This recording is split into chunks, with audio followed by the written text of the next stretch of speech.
Subscribe to Tribal Explorer 108 YouTube channel.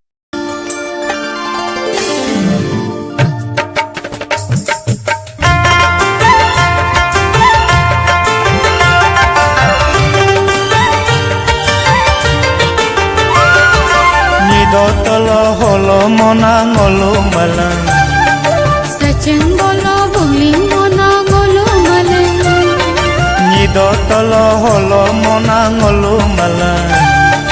Sachin bolo bugling mona ngolo malang Mulu abotani gerkawa Mulu abotani gerkawa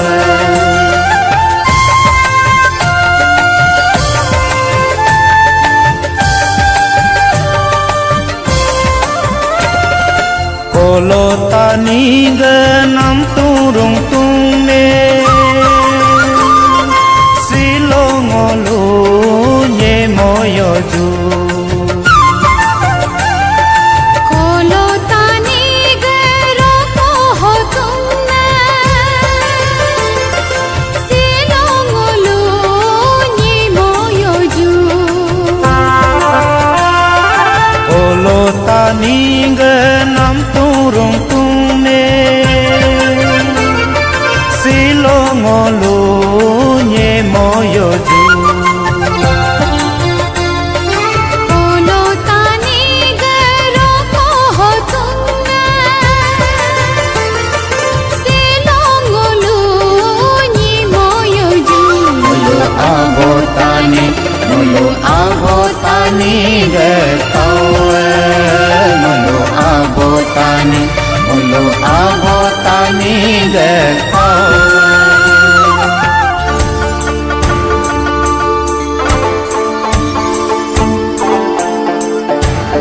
Aci dam ci yo dam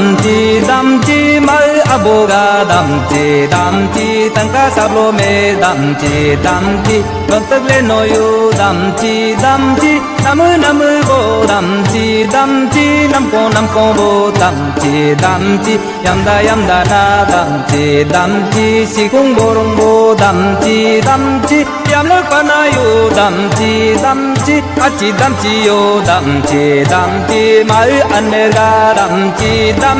từng cả rong bing me dam ci ga từng de lo yu dam ci namu bo dam ci nam ko bo dam ci yam da na dam ci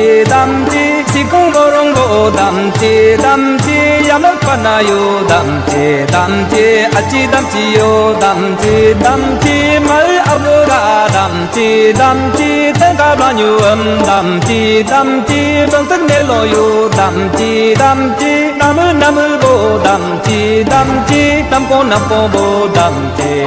ci yam da na dam ci si kung bo rong bo dam ci yam le pa na yu dam ci aci dam ci aci dam ci